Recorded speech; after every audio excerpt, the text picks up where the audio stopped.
Mr. Chen, the 100 family buckets of fried chicken you requested have been delivered on time as per your instructions. By the roadside of a suburban path, Chen Luo glanced at the delivery vehicle and then instructed, "Load them onto my truck and arrange them neatly." The small truck he had prepared was spacious enough to accommodate the 100 family buckets of fried chicken. The delivery manager responded with a smile. Normally, they didn't provide loading services, but the generous payment from Chen Luo made this kind of order a routine for over half a month. Just as the fried chicken was sent off, the delivery personnel for roast duck arrived right after. "Mr. Chen, the 100 roast ducks you ordered have arrived." After the two groups of delivery personnel left, Chen Luo carefully surveyed the surroundings before stepping into the truck. The freshly delivered fried chicken and roast ducks vanished in an instant. They didn't actually disappear but were instead transferred into his ability space. Since he needed to free up space in the truck, there were still many more deliveries to come. The area of his ability space wasn't particularly large, about the size of 20 or so football fields, with a height of around 20 meters. Time in this space was frozen, so even if he retrieved any fried chicken or roast duck 20 years later, they would remain as fresh and steaming as when they were first stored. 3 days ago, Chen Luo was shocked to discover that he had returned from 12 years into the apocalypse to 1 month before its outbreak. What is the most scarce resource in the apocalypse? Of course, it's supplies, especially food. Food is the foundation of survival. Without it, no one can endure. In this despairing apocalypse, resources were extraordinarily scarce. Even someone as powerful as Chen Luo, known as the Void King, often had to endure hunger. The food options were either fast food that had expired for an unknown number of years or the bitter, nauseating meat of mutated creatures. 27 days later, for whatever reason, the apocalypse finally erupted, turning 80% of the global population into zombies. Among the remaining humans, at least 90% fell victim to the zombies. The survivors began to evolve at varying speeds, gaining supernatural abilities in areas such as physical strength, elemental control, and mental powers. Chen Luo possessed an extremely rare spatial ability and unparalleled talent that earned him the title of Void King, making him nearly invincible. With his ability to traverse the void, Chen Luo could always escape danger and cling to life. Through countless struggles to survive, Chen Luo gradually realized that it seemed all the other survivors had perished. The world was left with increasingly bizarre monsters, and he was utterly alone, suffocating in his solitude. Unable to bear the loneliness any longer, and finding life meaningless, he chose a place to bury himself. It wasn't that Chen Luo couldn't go on living, he simply no longer wanted to. When he woke up again, he found that he had been reborn. The spatial ability he had developed before still existed, allowing him to freely store and retrieve supplies, but all his other supernatural powers had vanished. Chen Luo was puzzled by the changes in his body but couldn't be bothered to think too much about it. He understood in his heart that only good food was worth cherishing, so he quickly began stockpiling supplies. 3 minutes later, "Mr. Chen, the dishes you ordered have arrived." For this occasion, he specifically contacted several hotels renowned for their cuisine, each delivering 100 portions of packaged dishes, all his favorite foods. Pickled fish, chicken stewed with mushrooms, beer duck, sweet and sour ribs, braised crushing carp, all meticulously prepared by top chefs. After the apocalypse, not to mention eating these dishes, even seeing them would be a luxury. Want to eat them? Not even in your dreams. Once, Chen Luo had risked his life with someone over a single sausage. If someone could provide a hearty dish, he would be so grateful that he'd be willing to comply with any request, simply because the craving was unbearable. In less than an hour, 500 gourmet dishes were stored in Chen Luo's ability space. Before the apocalypse, Chen Luo would often engage in such activities during his free time. Although this method of ordering food seemed a bit odd, Chen Luo didn't mind, as he wasn't stealing. He could use the food to comfort welfare homes, construction workers, or even just buy it for fun, pretending he was ill. If ordering 1,000 portions wasn't so conspicuous and if the hotels could keep up with the demand, Chen Luo would have definitely bought more. At that moment, the phone rang. "Mr. Chen, the first batch of 2,000 tons of the 10,000 tons of pork you ordered is about to arrive at the cold storage. Would you like to come and take a look?" Chen Luo responded, "Almost there." That's right, Chen Luo ordered 10,000 tons of pork, but that's not all. There were also 2,000 tons each of beef and mutton, as well as 5,000 tons each of chicken, duck, and fish. After the apocalypse broke out, although cooking freely was no longer an option, as long as there were fresh ingredients, delicious meals could still be created. Shortly after the apocalypse, power supplies were cut off, making it impossible to preserve ingredients. Chen Luo only gained access to his spatial ability 2 years later, but by then, where would he find ingredients to store? Using a small truck to load goods trip by trip, how much could it carry? The most critical issue was the cost-effectiveness. Pork was cheap and the most consumed meat in the country, so Chen Luo mainly stockpiled pork. The wholesale price was 9.6 yuan per pound, and 10,000 tons cost less than 200 million yuan. If he had more money on hand, Chen Luo would have wanted to stockpile 100,000 tons. He sighed, what a lucky time. If it were 2 years ago, when the price of pork was nearing 50 yuan, it would have been hard to stockpile even with money. Once the supplies were fully gathered, Chen Luo planned to find a suitable moment to store them all in his spatial ability. Upon arriving at the cold storage facility, Mr. Wang, the head of the trading company handling this large order, greeted him with a smile. Chen Luo said, once the unloading is done, I'll head to the bank to transfer the payment. Mr. Wang's smile grew even brighter, and he said, no rush, no rush. Chen Luo merely gave a faint smile and didn't take it seriously. For this batch of goods, only 10% of the deposit had been paid, with subsequent payments made in installments, totaling 70%, and the remaining 30% to be paid a month later. If possible, Chen Luo would have preferred to make a profit without any upfront investment, but he wasn't familiar with Mr. Wang, and Mr. Wang didn't have the financial capacity to cover the costs. So, Chen Luo called over the hired butchers, Old Zhang and Old Li. Old Zhang, Old Li, be careful not to let them pass off decades-old frozen meat. Old Zhang chuckled, his face shaking with fat, and said, Mr. Chen, don't worry, I've been slaughtering pigs for decades. Just one look at the pork, and I can tell when it was slaughtered. Chen Luo joked, I've been alive for over 20 years, and I can tell whether a circuit has electricity just by touching it. Everyone was initially stunned, then burst into laughter. Mr. Chen, you're so humorous. After unloading the goods, Chen Luo went to the bank with Mr. Wang to complete the transfer. Just as they parted ways, his phone rang. Again. An enraged voice came through the phone. Chen Luo, shares worth over 3 billion, how could you sell them for just 1 billion? Such a major decision, and you didn't even inform me? Do you even respect me as your uncle? Shares worth 3 billion sold for just 1 billion, this was sheer foolishness. These shares were left to Chen Luo by his parents and originally accounted for 42% of the Chen Group's equity. Over 6 years, the percentage dropped from 42% to 17%. The shares, once valued at over 7 billion, were now worth only 3 billion. While financing for the group's development naturally led to a reduced equity percentage, the decline in value was inexplicable. Chen Luo's uncle, Chen Jianan, under the guise of investment, caused massive losses. On the surface, it appeared to be losses, but in reality, the money was simply transferred into another pocket of Chen Jianan. Before his rebirth, when the apocalypse arrived, Chen Luo was just a 21-year-old young man with little life experience. Although he sensed what was happening at the time, he was no match for the cunning Chen Jianan and couldn't escape his control. Now reborn, Chen Luo finds it difficult to sell these shares at a fair price because of an agreement granting Chen Jianan, as the major shareholder, the right of first refusal. Only if Chen Jianan declines to buy can Chen Luo sell to others. However, the moment Chen Luo shows any intention of selling his shares, Chen Jianan will undoubtedly delay the process and suppress the price as much as possible. In the end, the shares might fetch less than 1 billion, wasting a significant amount of Chen Luo's time. Although there was still nearly a month before the apocalypse, Chen Luo couldn't afford to waste time on this matter. Without money, who would sell him anything? He had no time to haggle with Chen Jianan, so he approached a well-connected playboy and sold the 3 billion yuan shares to him for just 1 billion, on the condition that the money be delivered the next day. This move was practically inviting a wolf into the house. For someone with such a powerful background, agreeing to Chen Luo's terms was a no-brainer. At the very least, he could make a profit of 1 billion from the deal. When Chen Jianan heard the news, how could he not be furious? Over the phone, he said, come to the company. Let's talk face to face. Although Chen Luo didn't want to meet Chen Jianan, he still agreed. After all, if he didn't, it would be hard for him to have any peace in the coming month. Chen Luo, if you're being threatened, just blink. Chen Jianan displayed a look of heartache in front of Chen Luo. It was indeed painful. If he had been given a few more years to maneuver, he could have left Chen Luo with nothing. But now, Chen Luo had directly sold it. This wasn't in line with the agreement, but for some people, does that even matter? Chen Luo showed respect toward his elder on the surface, but in his heart, an endless killing intent arose. 6 years ago, his parents had died in a car accident caused by brake failure, and the mastermind behind it all was none other than Chen Jianan, his own uncle. After the apocalypse, Chen Jianan's son, Chen Fei, had personally admitted to it. Chen Luo smiled faintly, Uncle, no one is threatening me. I have a hunch that pork prices will skyrocket again. 50 per pound isn't a dream. If that happens, the 10 billion I used to stockpile pork could turn into 50 billion. No, let's be even bolder, 100 per pound isn't out of the question. Chen Luo wasn't lying. Indeed, after the apocalypse, trying to buy food with money? 10,000 yuan per pound, see if anyone is willing to sell it to you. Chen Jianan stared blankly at Chen Luo, secretly thinking to himself, isn't this pure foolishness? How dare he dream such a thing? He wasn't this naive before. After the initial shock, Chen Jianan chuckled. Although Chen Luo wasn't exceptionally clever, he wasn't foolish to this extent either. So, he said earnestly, Xiao Luo, how about selling it to me for 1.5 billion? Chen Luo shrugged. Sorry, uncle, I've already sold it. The contract is signed, and buying it back from that young master is pretty much impossible. Chen Jianan frowned. That young master had a powerful background and was extremely difficult to deal with. Buying it back at the original price wouldn't be easy, and if they wanted to repurchase it, it would require a significant loss. At that moment, Chen Luo's phone rang again. He showed an apologetic expression, walked to the window, and answered the call. Seeing the caller ID, his heart skipped a beat. Could it be? A young woman's voice came through the phone. Mr. Chen, the black-haired Chinese rural dog missing one ear that you commissioned us to find has been located. We've sent you a photo. Please confirm if it's the one you lost. Hearing this, Chen Luo's breathing immediately quickened. After the apocalypse, some bored individuals ranked the abilities of various power users. The top of the spatial ability category was, of course, Chen Luo. The top of the fire ability category was the Blood Rose, Ling Yinji. The top of the lightning ability category was a dog, nicknamed Thunder King. Among humans, some turned into zombies, while others evolved and gained abilities. The same applied to animals and plants. Those that didn't turn into zombies also had a chance to develop abilities. Although animals generally had less potential than humans, there were exceptions, and Thunder King was one of them. It was a dog that hadn't turned into a zombie, a living dog. Plenty of people had their eyes on it for its fresh meat. However, everyone who set their sights on it met with severe punishment, except for Chen Luo, who successfully obtained it. Thus, the title of Thunder King of Lightning came to be. The second-ranked lightning ability user, Quang Lei, was unconvinced and thought to himself, what does it mean to count a dog in? Damn it, I'm not even as good as a dog. Later, it turned out that he really wasn't as good as a dog. The Thunder King of Lightning was a stray dog. Chen Luo had heard that before the apocalypse, in a dog meat restaurant in Magic City, someone had seen a black dog missing an ear, which seemed to be the Thunder King of Lightning. After being reborn, Chen Luo had a thought and entrusted someone to search for it, offering a reward of 1 million if found, an amount even higher than what a certain principal offered for finding their beloved dog. Chen Luo hurriedly checked his phone, and sure enough, the other party had sent a photo. In the picture was a black Chinese rural dog, looking somewhat listless and with sorrow in its eyes. Chen Luo's pupils contracted. Having ambushed the Thunder King multiple times before finally succeeding in eating it, Chen Luo was no stranger to this dog. There was no helping it, Chen Luo had an intense craving for dog meat. After eating it, Chen Luo regretted it again. With no seasoning and poor cooking skills, he could only boil it in plain water with a bit of salt. The taste, though, was absolutely delicious. The black dog in the photo was unmistakably the Thunder Law King, with its missing left ear serving as undeniable proof. Chen Luo couldn't help but smile. Law King, oh Law King, in this life you won't have to worry about food anymore. How about we stick together? I promise to treat you well and let you enjoy a good life. Just wait for me, I'm coming to save you now. I hope you'll acknowledge me as your master. Putting away his phone, Chen Luo couldn't wait to go save the Thunder King. He called out to Chen Jianan, Uncle, I'm leaving now. Chen Jianan didn't stop him, only squinting as he watched Chen Luo walk away briskly. He knew in his heart that the Chen Corporation no longer had anything to do with him. As Chen Luo stepped out of Chen Jianan's office, his pace faltered slightly. Chen Jianan and his son were quite lucky. They both survived the apocalypse. Chen Fei even awakened a decent superpower and, relying on the employees of the Chen Corporation, formed a faction with considerable strength. Unfortunately, in this lifetime, there was no chance for him. On the day of the apocalypse, he was destined to die, because I said so. Chen Luo had just left when Chen Fei entered Chen Jianan's office. He was tall, burly, and very robust. He hurriedly said, I found out that Chen Luo recently ordered a large batch of supplies. Chen Jianan lit a cigarette and said irritably, he said he stockpiled 10 billion worth of pork. Damn it, this messes up my plans. Chen Fei was a bit surprised, but as far as I know, he only placed an order for 10,000 tons of pork, which is close to 2 billion. Chen Jianan sneered, Chen Luo isn't that stupid. It seems he realized I wanted to take over his shares and came up with an excuse. I just didn't expect him to cut his losses so decisively. Who in their right mind would sell 30 billion worth of shares for 10 billion? I underestimated him. Seeing no one else around, Chen Fei leaned closer to Chen Jianan and lowered his voice, saying, Dad, should we do something to make him disappear? Now that his parents are gone, if he dies, his inheritance would make us the primary heirs. Chen Jianan immediately waved his hand to refuse. Xiaofei, the past is the past. Back then, we had nothing and could take risks, but now our net worth is close to 10 billion. There's no need to take risks for that 10 billion. If someone catches us, we'll end up paying the price ourselves. Chen Fei cursed under his breath. That idiot really thinks it's the end of the world, hoarding so many supplies. You'll lose everything. Chen Luo was searching for the Thunderbolt King. He had hired 2 private detectives. If he were to offer a reward himself, all the busybodies, bored people, inquirers, greedy ones, and scammers would drive him crazy. After nearly an hour of driving, Chen Luo finally arrived at the agreed location. As soon as he got out of the car, a man and a woman approached him. The man was Wang Ming, Ming, a private detective who looked very sharp, while the female assistant, in her early 20s, fixed her gaze on Chen Luo, her eyes carrying a hint of fervor. Young, wealthy, and handsome, how could someone like him not attract her? Chen Luo skipped the pleasantries and asked directly, "Where is it?" Wang Ming responded with a smile, "Mr. Chen, please follow me." Wang Ming had signed a contract with Chen Luo. He had no doubts about Chen Luo's credibility. He had investigated Chen Luo beforehand and knew that he owned shares worth billions in the Chen Group. There was absolutely no way Chen Luo would default on a mere million. Currently, the Thunder Law King was in a dog meat restaurant, which likely explained its sorrowful expression. It knew very well that it could be eaten at any moment. Maybe tomorrow, maybe even tonight. The meeting place was set at this restaurant simply because it was located nearby. A minute later, Chen Luo arrived at a dog meat restaurant called By Air. It was the afternoon. Although the restaurant was still open, there were clearly very few customers. At the entrance stood two large iron cages, inside of which were 5 mutts, waiting to be slaughtered after a customer placed an order. The Thunder Law King happened to be among them. Fortunately, there were still 27 days left before the apocalypse, so the Thunder Law King hadn't met its tragic fate just yet. Chen Luo's gaze was immediately drawn to the Law King. The Law King wasn't particularly handsome or imposing. On the contrary, it looked listless, pitiful, and helpless. At this moment, it was nothing like the legendary figure it would become after the apocalypse, but rather a miserable, forlorn creature. As Chen Luo stared at the Law King, it seemed to sense his gaze. The Law King looked up, its body suddenly trembling. Of course, it couldn't possibly foresee that this man before it would become its master one day. The trembling was simply out of fear. After all, what else could someone be here for at a dog meat restaurant? The Law King was intelligent enough to understand its situation, and how could it not be terrified? Chen Luo was overwhelmed with excitement. The Thunder and Lightning King, he might very well become your master. Just thinking about it was intoxicating. The initial stages of spatial abilities were not very powerful, and strong skills like void walking couldn't be mastered quickly. However, the Thunder and Lightning King could perfectly compensate for his lack of combat power in the early stages. In battle, he could simply send out the Thunder and Lightning King, close the door and unleash the dog. 3 people stood outside the door. The duty waiter at the dog meat restaurant stepped out and asked, "Are the 3 of you here to dine?" Chen Luo's expression suddenly turned sharp, and he said in a low voice, "Where's your boss? Call your boss out." Wang Ming, on the other hand, had a hint of schadenfreude. Chen Luo's beloved dog showing up at a dog meat restaurant was bound to cause trouble for the owner. However, Wang Ming was puzzled. Would a rich second-generation heir really keep such a common mutt? It was just too plain, and the dog was even missing an ear. Looking for trouble? The waiter, earning only 3,000 yuan a month, had no desire to deal with such hassles and promptly went to call the boss. During this pause, Chen Luo kept staring at the Thunderbolt King, showing a harmless and kind smile. Not long after, the owner of the dog meat restaurant, By Air, came out, smiling as he asked, "What brings the 3 of you here?" Chen Luo pointed at the Thunderbolt King in the cage and angrily questioned, "You're asking me what's going on? You stole a dog and it happened to be mine. If I hadn't discovered it in time, my dahe would have already become dog meat." This was pure nonsense with a straight face. Chen Luo wanted to vent his anger for the Thunderbolt King. How dare they think of eating dog meat? In fact, he didn't mind spending money, even if it was $1 billion. For the Thunderbolt King, Chen Luo was willing to pay any price. Besides, the feeling of getting it for free was so satisfying. By Air was stunned for a moment. The dog's owner had actually come looking for it? He had been in the dog meat business for so many years, and this wasn't the first time he had encountered such a situation. However, this dog seemed to be a stray. By Air quickly waved his hand to explain, "This must be a misunderstanding. All my supplies come from legitimate sources." Chen Luo sneered and took out his phone. "Hello, 110? I'd like to report a dog meat restaurant that's stealing dogs. The source of their dog meat is questionable. There's no business without deceit. Some things can't withstand scrutiny." When Chen Luo called the police, By Air immediately caved. "It's really a misunderstanding. I didn't know this dog was yours. I'm a victim too. I'll go settle the score with those who delivered the dogs later. How about this, big brother? You take your dog back, no charge at all. Does that work for you?" Chen Luo's expression softened slightly, and he snorted coldly, "Considering your decent attitude, I'll let it go this time." By Air accompanied with a smile and released the Thunder and Lightning King from the cage. Although there was no leash, he thought to himself, "This is your dog. Are you still afraid it will run away?" Chen Luo called out, "Xiao Hei, come with me, let's go home." The Thunder and Lightning King was a bit confused. "Xiao Hei? Who are you calling?" However, it was smart enough to sense that Chen Luo had saved it, so it obediently followed behind Chen Luo without running away. Chen Luo was delighted in his heart. It seemed the Thunder and Lightning King was staying calm. Chen Luo opened the car door and made way for the Thunder and Lightning King. The Thunder and Lightning King hesitated for a moment but eventually jumped into the car. Chen Luo gave a satisfied glance, closed the car door, and said to Wang Ming, "Send me the account number, I'll transfer the money." This money, Chen Luo Luo definitely wouldn't deny. Wang Ming happily sent over his account number. This 1 million was truly a high amount. He wasn't some extraordinary private detective, he couldn't earn this much in 2 years, but now he had made it in just 2 days. As expected, it's easier to make money from the wealthy. After transferring the money, Chen Luo said, "Goodbye then." Seeing the money arrive, Wang Ming excitedly said, "Young Master Chen, if you ever need anything in the future, I'll make sure to handle it perfectly for you." Chen Luo smiled and nodded, then left with the Thunder King. During a red light, he looked at the Thunder King and said with a smile, "From now on, I'll just call you King Nut." The Dharma King didn't understand what Chen Luo meant, so he just gave a soft bark. Chen Luo didn't mind. After awakening his abilities in the apocalypse, the Dharma King's intelligence would develop again, no less than that of a human. Otherwise, Chen Luo wouldn't have succeeded after multiple ambushes. Seeing that the Dharma King's body was filthy, Chen Luo specifically went to a pet store to buy some dog bathing supplies. As for dog food, Chen Luo didn't buy any. The Dharma King was no ordinary dog and deserved proper treatment. Whatever Chen Luo ate, the Dharma King would eat too. If Chen Luo had food, he would never let the Dharma King go hungry. If he had no food, he figured the Dharma King wouldn't let him starve either. Chen Luo headed straight home, planning to spend some time building a bond with the Dharma King. Because he had traveled a long way to find the Dharma King, it took him over an hour to reach his doorstep. His home was in a villa district, which was considered a true luxury in Shanghai. Every inch of land was worth its weight in gold, with property prices exceeding 300,000 yuan per square meter. The villa had been purchased 10 years ago, and the price back then wasn't high. Over the past decade, its value had increased 7 or 8 times. Now, Chen Luo's villa was worth 350 million yuan. On the day he was reborn, he mortgaged the villa to a group of loan sharks. The interest was steep, and he borrowed 300 million yuan, promising to repay 330 million in a month.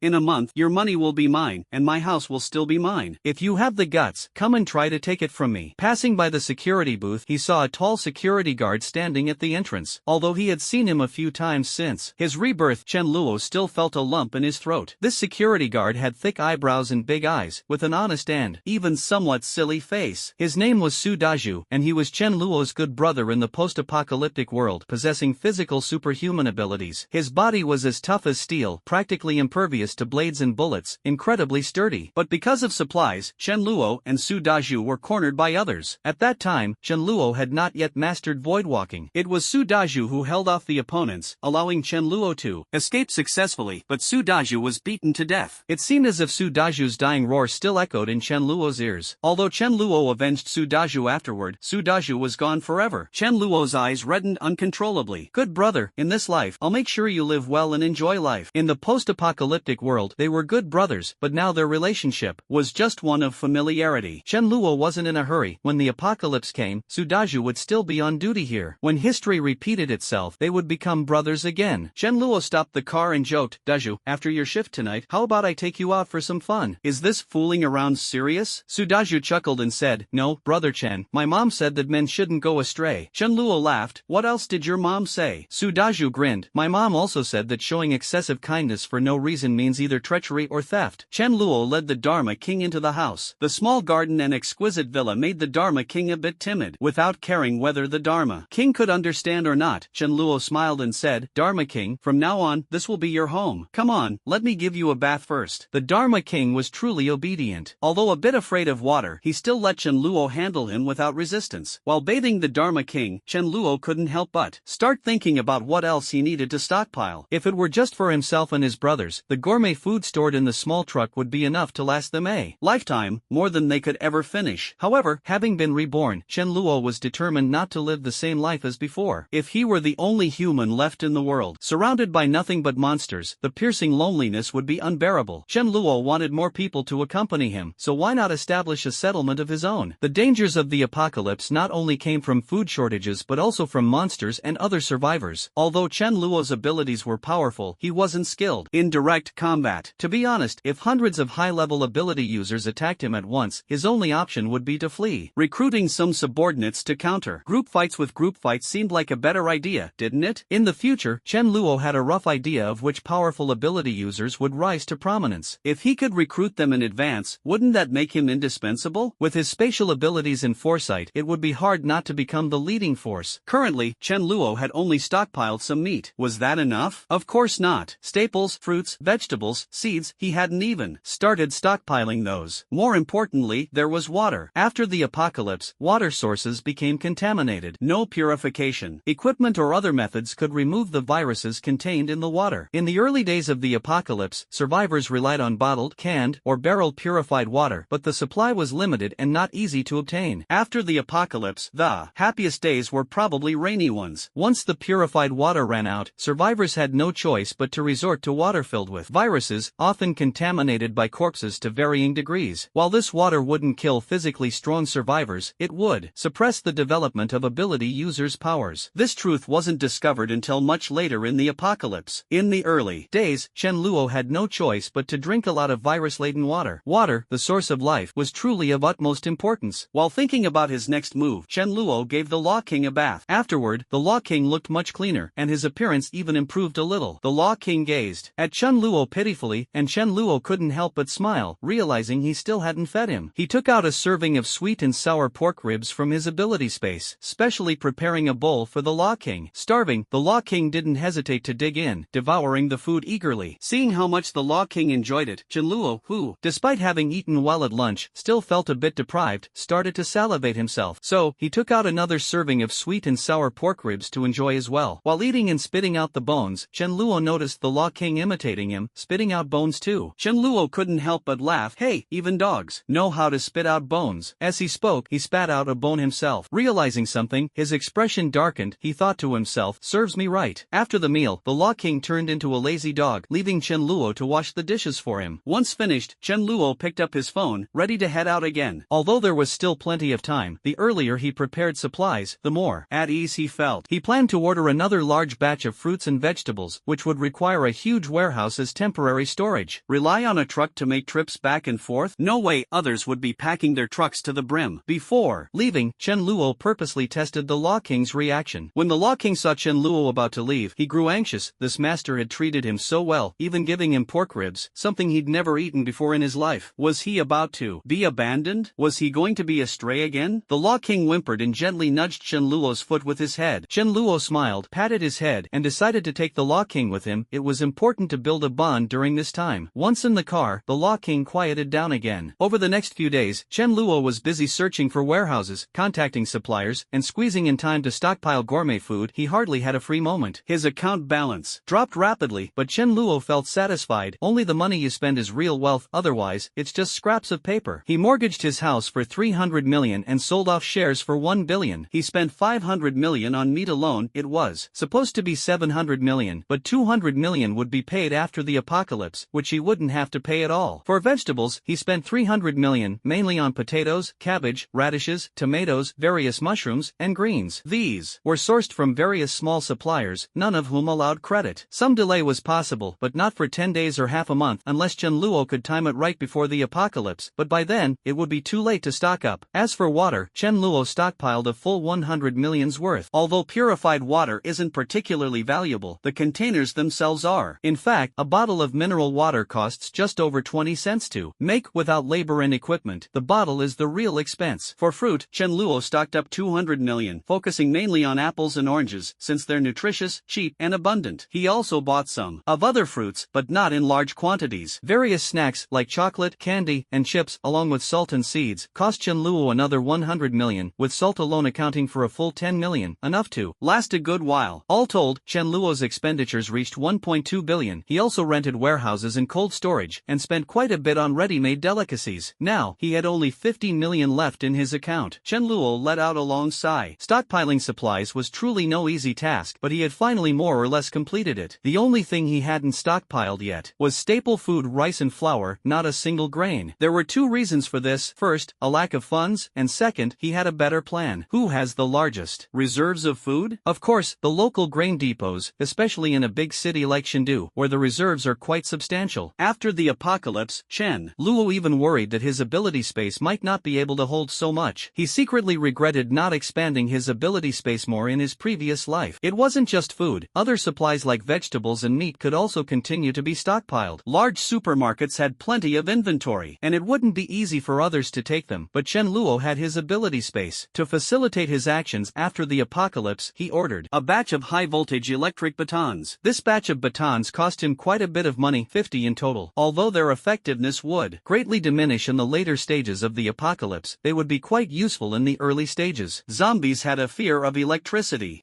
As for why he didn't choose blades, blades could easily get stuck and required significant effort to wield, whereas electric batons could be used with just a light touch, saving much more energy. Blades also needed to hit a zombie's vital points precisely, while electric batons could work effectively no matter where they touched. Additionally, he purchased 2 sets of high-tech alloy armor, one custom-made for his own size and the other tailored for Su Daju. At this stage, the technology was still immature, and wearing such armor would appear bulky, greatly affecting speed and flexibility, but its safety was unquestionable.